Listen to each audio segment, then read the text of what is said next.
இன்றைக்கி நம்ம சுவையான மோர் குழம்பு எப்படி செய்கிறது அப்படின்னு பார்க்கலாம்.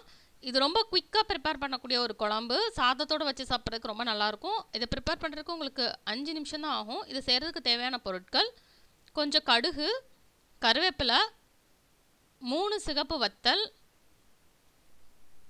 1/2 டீஸ்பூன் மல்லித்தூள், 1/4 டீஸ்பூன் சீரகத்தூள், 1/4 டீஸ்பூன் மஞ்சத்தூள், 2 பச்சை மிளகா, 2 சின்ன துண்டு தேங்காய், 1 கப் மோர். ஃபஸ்ட்டு ஒரு மிக்ஸி ஜாரில் சின்ன சின்ன துண்டாக கட் பண்ணி வச்சுருக்கிற தேங்காய் எடுத்துக்கணும். அது கூட பச்சை மிளகாயை சின்ன சின்ன துண்டுகளாக கட் பண்ணி போட்டுட்டு, அதுக்கப்புறம் மல்லித்தூள், மஞ்சத்தூள், சீரகத்தூள் ஆட் பண்ணிவிட்டு அதை நல்லா ஒரு பேஸ்ட் மாதிரி அரைச்சிக்கணும். கொஞ்சம் தண்ணி ஊற்றி அரைச்சிக்கணும். அரைச்சிட்டு அதை ஒரு கடாயில் அப்படியே எடுத்துட்டு, அதுக்கப்புறம் நம்ம வச்சுருக்கிற மோர் எடுத்து சேர்த்துக்கணும். சேர்த்து இதை நல்லா உப்பு சேர்த்துட்டு நல்லா மிக்ஸ் பண்ணி விட்டுக்கணும். இது நல்லா மிக்ஸ் பண்ணதுக்கப்புறம் இதை வந்து கடாயில் வச்சு ஹீட் பண்ணணும். இந்த குழம்பு வந்து ரொம்ப ஹீட் பண்ண வேண்டாம். கொஞ்ச நேரம் ஜஸ்ட்டு 1 to 2 நிமிஷம் வரைக்கும் ஹீட் பண்ணால் போதும்.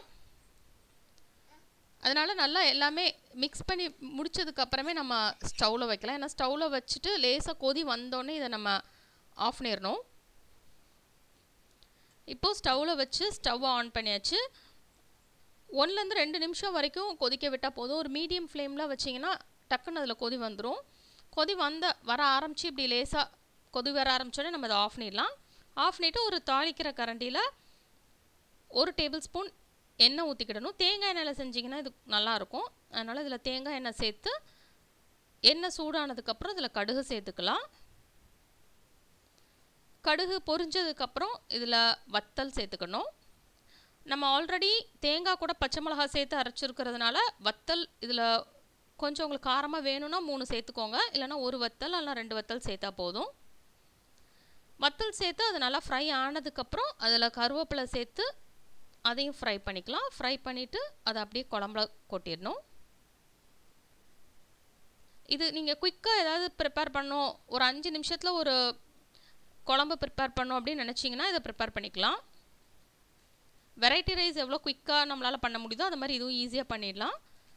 என்றைக்காவது நீங்கள் அவசரமாக ப்ரிப்பேர் பண்ணணும்னு நினைக்கிற அன்றைக்கி இதை நீங்கள் ப்ரிப்பேர் பண்ணிங்கன்னா உங்களுக்கு ஜஸ்ட் ஒரு 5 minutes தான் ஆகும் இதை முடிக்கிறதுக்கு.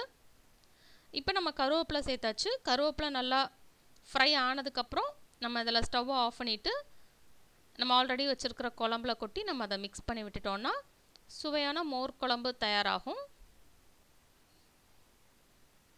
இது நீங்கள் சூடான சாதத்தோடு வச்சு என்ஜாய் பண்ணிக்கலாம். இந்த ரெசிபியை நீங்கள் ட்ரை பண்ணி பாருங்கள். இந்த ரெசிபி உங்களுக்கு பிடிச்சிருந்ததுன்னா லைக் பட்டன் கிளிக் பண்ணுங்கள். உங்கள் ஃப்ரெண்ட்ஸோட இந்த ரெசிபியை ஷேர் பண்ணுங்கள்.